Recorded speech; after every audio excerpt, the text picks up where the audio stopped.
Juge chapitre 7, le verset 13 à 14. Comme je l'ai dit en amont, je résume. C'est-à-dire que dans ce contexte-là, Israël déjà est donc sous l'oppression donc des Madianites depuis quelque temps, parce que d'abord Israël avait péché contre Dieu, Israël avait fait ce qui a déplu aux yeux de l'Éternel, et donc l'Éternel les avait livrés entre les mains de Madian. Et ce qui fait que chaque fois Israël plantait, alors les Madianites attendaient seulement au temps de la récolte. C'est-à-dire quand ils plantent là, les Madianites devaient attendre, et alors quand, quand c'était le temps de la récolte, les Madianites venaient pour tout ravager. Et donc c'était une période, je dirais peut-être misérable pour Israël, une période vraiment de malheur pour Israël, parce que les Madianites venaient de temps en temps pour ravager toutes les productions. Et donc, par conséquent, la famine devait vraiment se manifester au milieu du peuple. Chers frères et sœurs, nous voyons que alors Dieu va donc susciter un juge. Parce que dans le livre de Juges, les juges que Dieu suscitait pour Israël, c'était des libérateurs. C'était des gens qui étaient dotés de la puissance de Dieu et donc qui avaient la capacité de libérer le peuple face à l'oppression de l'ennemi ou la nation étrangère qui avait le dessus sur Israël momentanément. Et donc, nous voyons dans cette histoire, Gédéon va être donc le libérateur que Dieu va choisir pour délivrer Israël. Mais quand Dieu appelle Gédéon, Gédéon hésite parce qu'il dit « Moi, je fais partie d'une famille qui est la moindre en Israël et aussi je suis presque en dernière position de notre lignée familiale. » Donc, Gédéon est en train de voir la position de sa famille qui est la moindre en Israël et aussi il est en train de voir sa position de la famille. Donc, il n'en revenait pas, il ne croyait pas que vraiment c'est lui qui pouvait délivrer Israël dans ces conditions-là, alors que le peuple de Moab, c'est un peuple guerrier aussi qui venait vraiment un peu nombreux. Et c'est dans cette condition-là que le Seigneur va exhorter, il va encourager Gédéon en lui disant, en tout cas, tu es un vaillant héros, et aussi, il lui va avec la force que tu as. N'est-ce pas moi qui t'envoie? Donc, le Seigneur encourage Gédéon en lui disant que tu es un vaillant héros, et ensuite il dit que tu as la force, il y a quelque chose en toi, c'est avec la force là que tu vas battre Madian. Alors cette histoire est très intéressante parce que tout ce que le Seigneur est en train de dire à Gédéon, c'est aussi, ça nous concerne, nous qui sommes parvenus à la fin des siècles, et donc c'est aussi notre vie où Dieu nous montre que vraiment nous aussi nous sommes des vaillants héros. Alors un héros, c'est une personne qui revient toujours vainqueur de la guerre. Un héros, c'est aussi, par définition, une personne qui se distingue des autres par des qualités exceptionnelles. Et donc, en Jésus-Christ, nous aussi, Dieu nous a pris et nous a donné déjà l'onction des vainqueurs. C'est-à-dire qu'en Christ, quelle qu'en soit la situation, le problème, nous sommes d'office plus que vainqueurs. C'est ce que veut dire aussi, ou c'est ce que la Bible, nous voyons en ce qui concerne la définition d'un héros. C'est une personne qui revient toujours vainqueur de la guerre ou des luttes avec le camp ennemi. Alors nous voyons aussi la deuxième chose que Dieu dit à Gédéon, c'est la force. Or nous aussi nous avons la force, mais cette fois-ci ce n'est pas une force naturelle ou physique, mais nous avons une force en nous qui nous donne de toujours vaincre, de réussir. Cette force-là vient de la puissance et l'œuvre du Saint-Esprit. Et tout croyant en Christ, tout chrétien a le Saint-Esprit, et par conséquent, le Saint-Esprit lui donne la force pour vaincre, la force pour surmonter toute situation. Alors, nous voyons donc dans ce texte, chers frères et sœurs, que Gédéon, malgré tout ce que le Seigneur lui avait donné, l'assurance que Dieu lui donnait qu'il avait déjà la victoire en main. Et donc Gédéon a demandé à l'Éternel des signes. Vraiment, il a demandé des signes. Bon, nous n'allons pas nous attarder là parce que ce n'est pas notre sujet de ce soir. Et donc Dieu a montré les signes à Gédéon qu'en tout cas, à coup sûr, tu vas vaincre les Madianites. Jusqu'à ce que Gédéon donc va s'approcher du camp des Madianites. Et voilà que deux Madianites étant en train de parler, et un camarade va rencontrer le songe qu'il a eu à faire cette nuit-là, voyant un gâteau qui va venir heurter le camp de Madian et aussi va renverser la tente. Et là, il précise même que, en tout cas, pendant que le gâteau renverse la tente, alors le gâteau retourne la tente là, sens dessus et dessous. Donc, c'est une victoire vraiment totale. une victoire totale sans que l'ennemi puisse avoir même le temps de vouloir se relever en ce sens-là. Et donc, écoutant ces songes, Gédéon était encore de plus en plus assuré, puisque le songe venait donc du camp adverse. Et donc il a compris, parce que l'autre camarade va interpréter en disant que vraiment l'Éternel a livré donc Madian entre les mains de Gédéon, fils de Joas, homme d'Israël. Voilà donc, à partir de ce songe, nous voyons que les questions qui sont posées, c'est de savoir combien de peuples, et comme les autres ont répondu, nous avons deux peuples ici, donc le peuple d'Israël d'une part, et d'autre part le peuple de Madian, ou les Madianites. La deuxième question, c'est de savoir que nous enseigne ce texte biblique dans notre relation avec Dieu. Alors de la même manière que Israël était oppressé par l'ennemi, nous aussi, nous pouvons être oppressés, nous pouvons être combattus. Il peut arriver quelquefois des échecs, des situations retardées, des régressions. Donc, tout ça, ça fait partie de l'oppression, ça fait partie des persécutions. Et vous allez voir que dans l'histoire de l'Église aussi, les apôtres, ils ont bien commencé avec le Seigneur, ils ont fait des miracles, mais il y a eu aussi un temps où l'oppression s'est manifestée au point où la persécution a mené les disciples à se disperser. Voyez-vous, donc la vie chrétienne aussi, c'est une vie où l'ennemi peut nous oppresser, il peut nous persécuter. Mais dans tous les cas, chers frères et sœurs, nous avons la victoire avant même de combattre.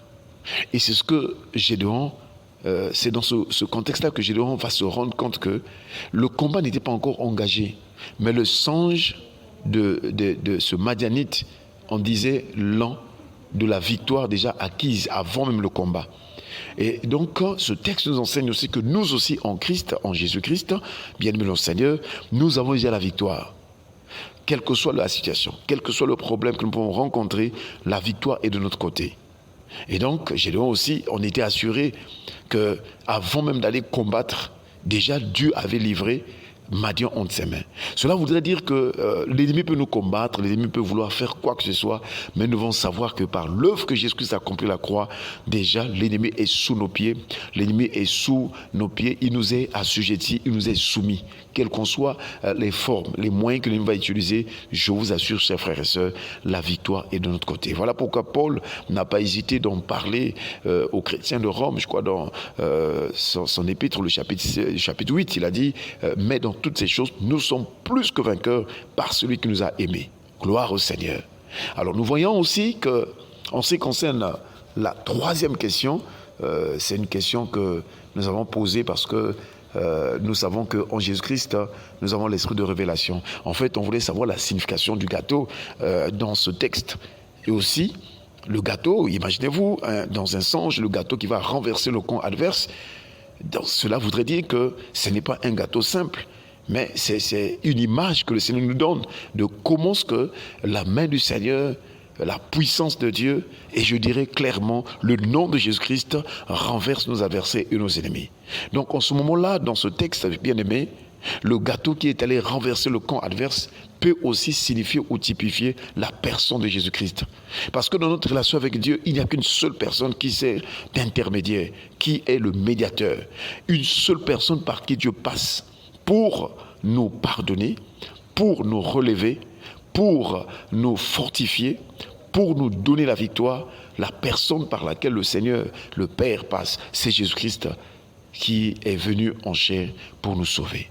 Et donc, nous voyons que ce gâteau-là peut aussi signifier Jésus-Christ. Vous allez voir que le gâteau a une place aussi dans la marche d'Israël. Le gâteau a beaucoup de significations, chers frères et sœurs.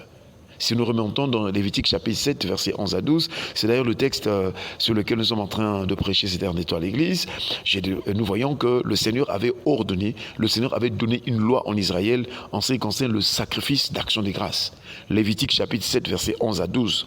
Et là, Dieu dit à Israël que lorsque quelqu'un offrira un sacrifice d'action des grâces, alors il offrira un gâteau sans levain, arrosé d'huile, et aussi des galettes sans levain arrosées d'huile, et aussi le gâteau de fleurs de farine, n'est-ce pas, toujours arrosé d'huile, voilà. Et nous voyons que le gâteau était un sacrifice en Israël. Or, nous savons que Jésus est le sacrifice parfait. Donc, même du temps de la loi, le gâteau et aussi type le Christ. Et c'est Christ qui est le sacrifice parfait pour notre délivrance. C'est Christ qui est le sacrifice parfait pour notre réconciliation avec Dieu. C'est Christ qui est le sacrifice parfait, chers frères et sœurs, pour que Dieu nous écoute, Dieu nous entende, Dieu nous accueille et Dieu nous accepte dans notre relation avec lui.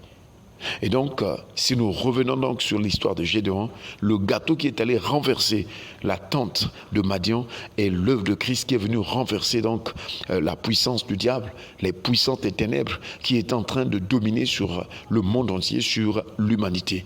Et c'est ce que Jésus a accompli. Souvenez-vous que quand Jésus est allé à la croix, et il a vaincu la mort, il a vaincu le diable. Il a vaincu celui qui avait la puissance de la mort, c'est-à-dire le diable. C'est ce que l'auteur aux épîtres des Hébreux nous parle. Je crois, Hébreux chapitre 2, verset 14, si de mon mémoire, la Bible déclare, puisque les enfants participent au sang et à la chair, il y a également participé lui-même, afin que par la mort, il rende impuissant celui qui avait la puissance de la mort, c'est-à-dire le diable. Donc, à partir de l'œuvre de Christ à la croix, nous avons une pleine victoire. Une victoire entière, une victoire totale, une victoire dans tous les domaines.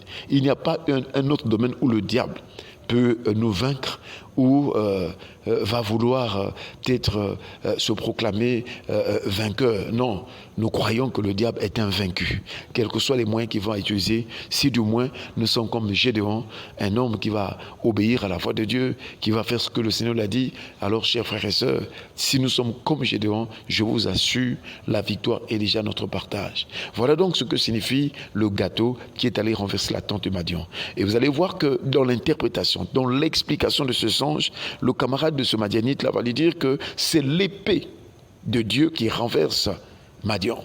Donc le gâteau aussi, comme a dit la sœur Rebecca, signifie l'épée. Or dans la Bible, nous voyons l'épée, c'est la parole de Dieu. C'est la parole de Dieu qui nous donne la victoire sur toute la puissance de l'ennemi. Une personne, un croyant en Christ qui n'a pas la parole de Dieu, qui ne vit pas la parole, ne peut pas être vainqueur. Je vous assure. Et donc, si nous avons l'épée de l'esprit qui est la parole de Dieu, parce que c'est l'une des armes spirituelles que Paul est en train d'expliquer aux Éphésiens, dans Éphésiens chapitre 6, je crois le verset 17 l'a dit, prenez aussi le casque du salut et l'épée de l'esprit qui est la parole de Dieu. Voyez-vous? Donc cette épée, c'est la parole. Et aussi, la parole est toujours la personne de Jésus-Christ. Donc notre victoire, c'est Christ. C'est Christ qui est notre victoire. En tout et pour tout, dans tous les cas, dans toutes les circonstances, dans toutes les situations, en tout lieu et en toutes circonstances, Jésus est notre victoire. Voilà pourquoi dans les cantiques, on peut chanter et aussi nous devons proclamer que Jésus est notre victoire, parce que je vous assure, sans Jésus, on ne peut pas tenir devant l'ennemi. Mais si Jésus est en nous, si nous l'avons accepté, je vous assure, la victoire est garantie. Voilà pourquoi ce soir, nous nous exhortons encore. Je ne sais pas si parmi nous, il y a de ceux qui traversent des moments difficiles, des persécutions, des oppressions. N'oubliez pas, chers frères et sœurs, d'exhorter les autres pour leur dire qu'en Christ, la victoire est déjà assurée. Et nous aussi, quels que soient les Madianites que nous pourrons rencontrer, nous devons en être sûrs que la victoire est déjà garantie, parce que Christ a tout accompli et il nous a donné le pouvoir de marcher sur les serpents, sur les scorpions et sur toute la puissance de l'ennemi. Toute la puissance de l'ennemi, et il dit, et rien ne pourra nous nuire. Que Dieu bénisse sa parole, que Dieu nous aide à comprendre, à retenir et à vivre cette parole, parce que je vous assure, quels que soient les Madianites, la victoire est de notre côté. L'œuvre de Christ à la croix nous garantit vraiment de la victoire. Que Dieu nous bénisse et nous vous souhaitons une excellente soirée en Jésus-Christ, une bonne nuit dans le Seigneur. Que le Seigneur vous accorde un sommeil doux et tranquille et paisible. Et quelle que soit la situation que vous traversez, n'oubliez pas que la victoire est de votre côté et vous témoignerez la grandeur de Dieu parce qu'il est fidèle. Shalom, shalom. Shalom, shalom, shalom.